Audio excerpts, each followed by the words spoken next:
Our Collision 2018 coverage is proudly powered by Amazon Prime.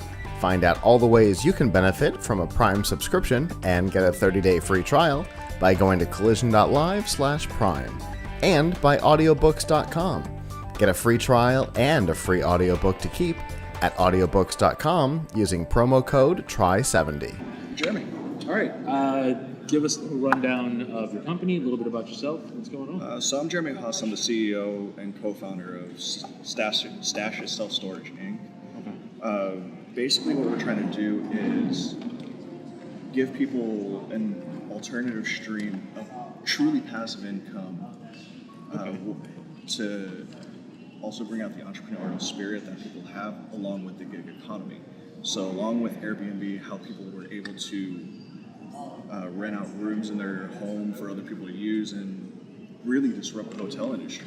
Right. We're trying to do that with the storage industry, which has never really been even attempted until recently. Right. So 10 years ago, everyone thought Airbnb was this crazy idea that would never even get a dime in funding. Right. And people are saying that now about storage. It's something that hasn't been changed. Right. That's a really, we might need you to project a little more, but that's a really crazy idea. Like, in a good way, because I have a storage unit. Right. And I hate it because they tricked me. They told me it was like, it's $1 for the first month, but then you wind up paying all these other fees, and then like every 6 months the price goes up. Right. And then you have to pay insurance. It's just like a big hassle. So how does this work? So our platform will be exactly like Airbnb, where you go online. We're also developing a mobile app where people can do it search on their phone. You can search based off of location, where you want to go, and you'll be able to see people's homes, whether it's their garage, closet, storage shed in their backyard. It really brings out an entrepreneurial spirit. For instance, my parents have a huge backyard. When I told my dad about this, he's like, I'm getting 3 more storage sheds and sticking in the backyard. And it's like, that is awesome. That's really interesting. That's insane. How did you even come up with this idea? I honestly can't take the credit for it. Okay. My co-founder, who is also my seed investor, we met through a mutual friend, and we were just talking about things that were trending, and at the time I was looking for another job, and we just started talking about how messed up the storage industry really is.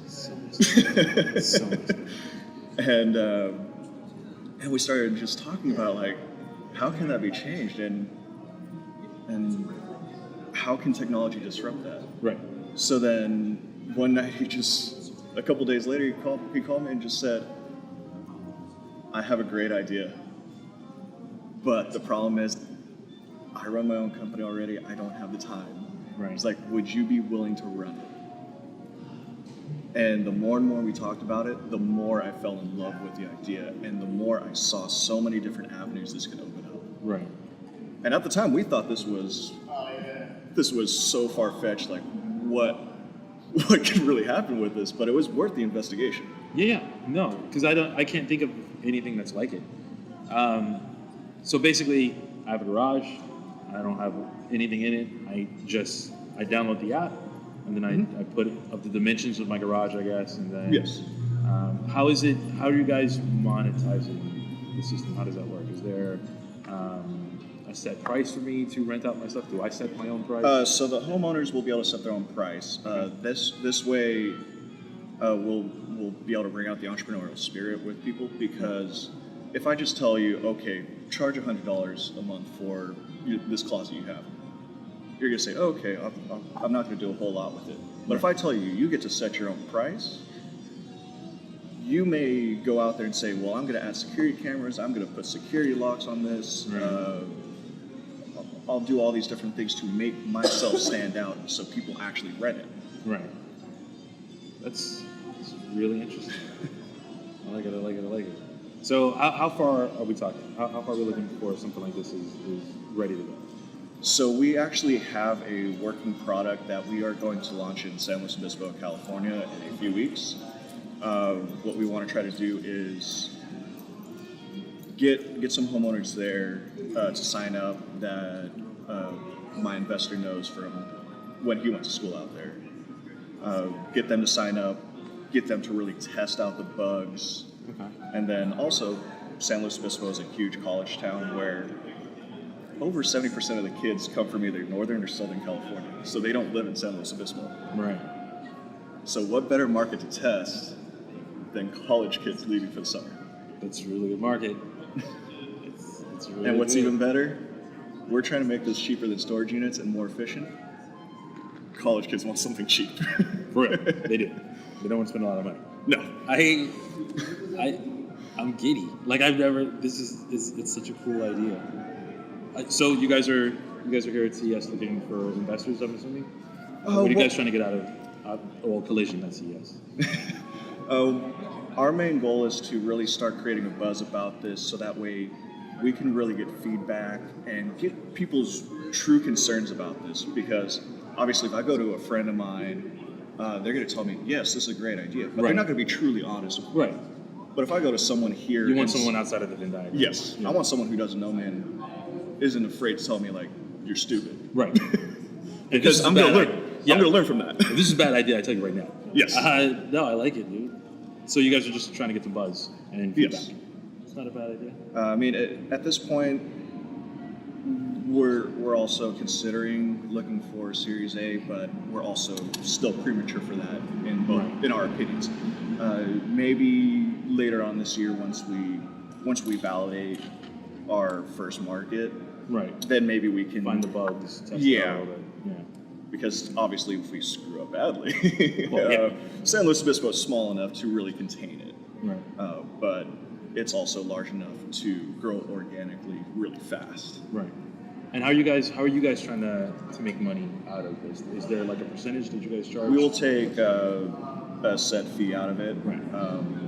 That will cover hosting fees, all just the back keeping end stuff, so the that way, app running. yeah, and the homeowners don't have to worry about things like eviction if someone doesn't pay. Like Uber and Lyft, if your car gets declined, the driver still gets paid. Right. Our model, we don't expect it to happen a lot, but we feel that if someone doesn't pay, since it's our platform, we would eat the cost for the homeowner. We pay them. That way, they still get their income, but we also handle the eviction process and contacting the person to make sure they stay up to date. Okay. No, trying to cover all the bases. I like it. So we're looking. The testing is going to happen in a couple weeks. Yes. Okay. Where can all of my viewers find you? Find out more information about this app and everything. So we have a Facebook page where I personally am updating it, as well as on LinkedIn. If you just search Stash It Self Storage, it pops up. It's a little blue icon with a house, car, and roof. Really simple, but no, it's pretty simple. I like it. It's self-explanatory, and I can like put anything up there, right? Like you can use the trunk of my car if you need to hide in some theory, stuff. yes. In theory. But we are saying, obviously, one, don't do anything illegal. Yeah, nothing. When I say trunk of my car, I don't mean crazy stuff. No. But, yeah, not bodies. No, that's not even where my head's at. No, but I think it's cool, man. Thank you for coming by and talking to us about this. This is awesome. Yeah, I mean, we started this back in October. Okay. And as crazy as it's been over the last few months, like I'm up all hours of the night, all hours of the day, just working. But I just can't get over this excitement, and I'm scared, nervous, but truly excited for this launch, just to see where it goes. Yeah, this is like new ground. I'm impressed. Yeah, I mean, there's so many different markets you can use. Our first one is students, but from my background, I come from a military family, so the one thing you see a lot is a lot of military members get deployed pretty often. Right. They get the luxury of being able to break their lease at an apartment, but then what do I do with my stuff? Right. This will also allow them another option to say, well, I'm going overseas to Korea for a couple of years to be stationed, but I don't want to sell my car. Right. I've seen that happen a lot with young captains. They spend their signing bonus on this fancy car, all decked out, and they're like, now I gotta sell it. It's pretty rough. No, like I said, I like it because I just moved into a new place, but I still have a storage unit because I just have a ton of stuff. But like, if I could just cut the cost that I'm paying for this unit out and find a cheaper outlet, that'd be great. Well, you're not alone. A lot of people, I joke with everyone, Americans have a huge shopping addiction and like to keep a lot of their stuff. My parents are one of them. My wife is one of them. You go in our apartment, it's a small little apartment just outside of San Francisco, and It's just when we had to move, we had to get a truck that would fit 2 bedrooms. I was like, wait a minute, this isn't right. It's crazy. Oh well. Well, thank you for stopping by, man. Of course. This was awesome. I appreciate it, and I enjoy the rest of the collision. Yeah, thank you for having me. Yeah.